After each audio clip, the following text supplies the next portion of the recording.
I'm happy to join with you today in what will go down in history as the greatest demonstration for freedom in the history of our nation.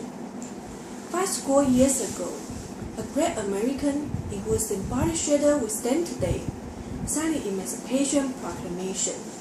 This momentous decree came as a great beacon light of hope to millions of Negro slaves who had been seared in the flames of withering injustice. It came as a joyous daybreak to end the long nights of their captivity. But 100 years later, the Negro still is not free. 100 years later, the life of the Negro is still sadly crippled by the manacles of segregation and the chains of discrimination.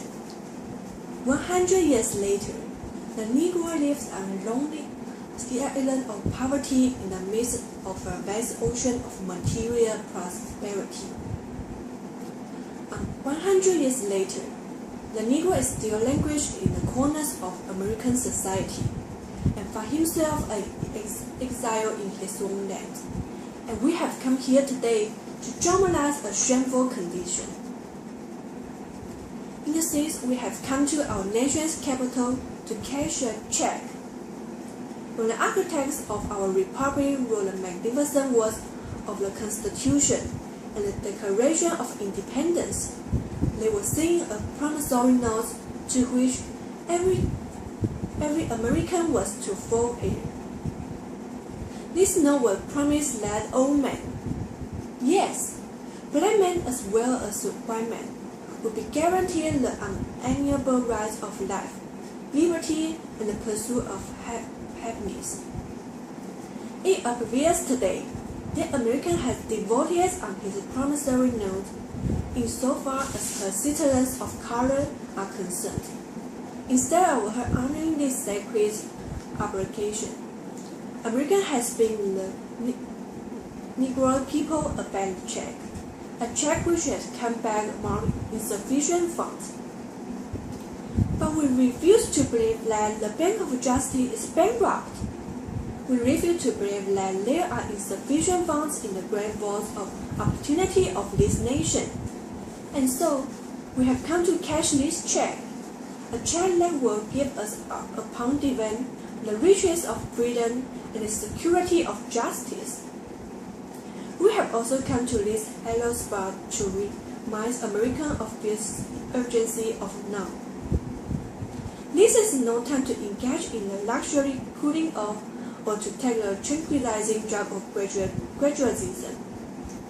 Now is the time to marry the promises of democracy. Now is the time to rise from the dark and desolate valley of segregation to the sunny path of racial justice. Now is the time to lift our nation from the quicksand of racial injustice to the solid rock of brotherhood. Now is the time to make justice a reality for all of the God's children. It would be fatal for the nation to overlook the urgency of the moment. This watery summer of the Negro's legitimate discontent will be not passed until there is an invigorating autumn of freedom and equality. 1963 is not an end, but a beginning. And those who hope that the Negro needed to blow off steam and will now be content will have a rude awakening if the nation returns to a business as usual.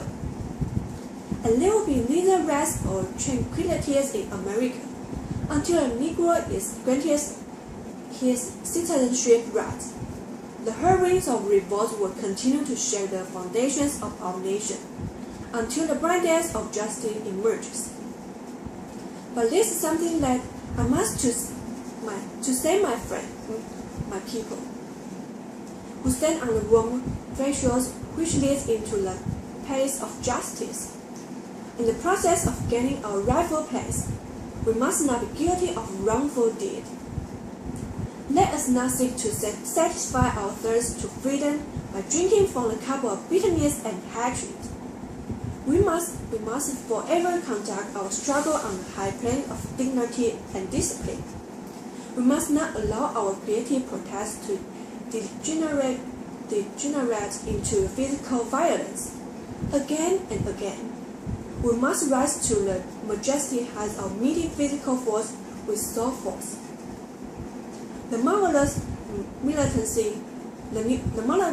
militancy which has engulfed the Negro community must not lead us to the distrust of all white people. For many of our white brothers, as evidenced by their presence here today, have come to realize that their destiny is tied up with our destiny, and they have come to realize that their freedom is inextricably bound to our freedom. We cannot walk alone, and as we walk, we must make the pledge that we should always march ahead. We cannot turn back. There are those who are asking the advocates of civil rights, when will you be satisfied? We can never be satisfied as long as the Negro is a victim of unspeakable odds of police brutality. We can never be satisfied as long as our bodies, heavy with the fatigue of travel, cannot get lodging in the motels of highways and the hotels of the cities. We cannot be satisfied as long as the Negro's basic mobility is from a smaller ghetto to the larger one. We can never be satisfied as long as our children are stripped of their selfhood and robbed of their dignity by stating, for whites only. We cannot be satisfied as long as a Negro in Mississippi cannot vote and a Negro in New York believes he has nothing for which to vote. No, we are not satisfied. And we will not be satisfied until justice roll down like waters and righteousness like a mighty stream. I'm not unmindful that some of you have come here out of great trials and tribulations. Some of you have come fresh from narrow jail cells, and some of you have come here area where you quest for freedom lies you battered by the storm of persecutions and staged by the winds of police brutality. You have been the veterans of creative suffering. Continue to work with the faith that unearned suffering is redemptive. Go back to Mississippi, go back to Alabama, go back to South Carolina, go back to Georgia, go back to Louisiana, go back to the slums and the ghetto of our northern cities, knowing that somehow this situation can and will be changed. Let us not wallow in the valley of despair. I say to you today, my friends, I say even though we face the difficulties of today and tomorrow, I will have a dream, a dream deeply rooted in the American dream. I have a dream that one day this nation will rise up and live out the true meaning of this creed. We hold this truth to be self-evident, that all men are created equal. I have a dream that one day, on the red hills of Georgia, the sons of former slaves and the sons of former slave owners will be able to sit down together at the table of brotherhood. I have a dream that one day, even the state of Mississippi, a state sweltering with the heat of injustice, sweltering with the heat of oppression, will be transformed into oases of freedom and justice.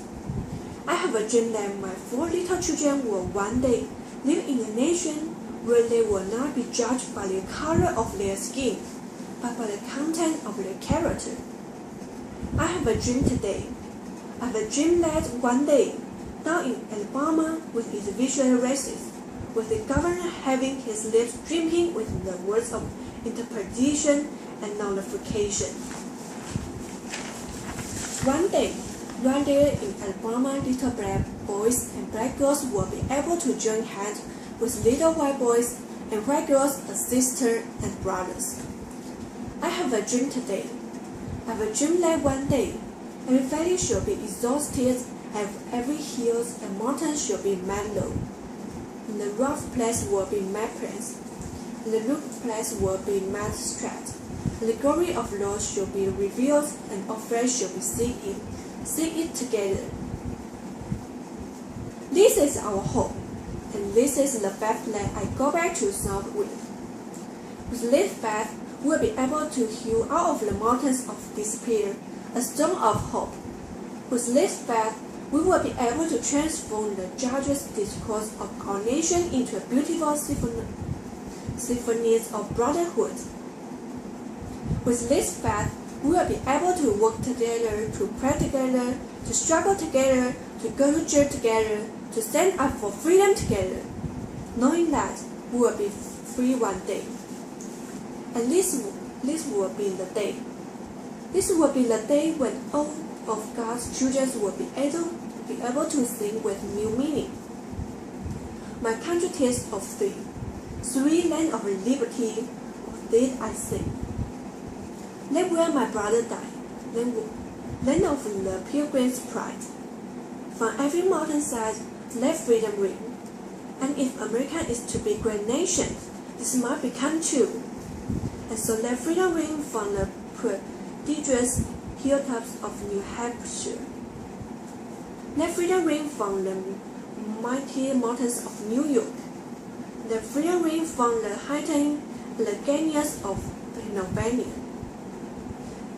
And the Alleghenies of Pennsylvania. Let freedom ring from the snow-capped Rockies of Colorado. Let freedom ring from the curvaceous slope of California. But not the only one that. Let freedom ring from the Stone Mountains of Georgia. Let freedom ring from the Lookout Mountains of Tennessee.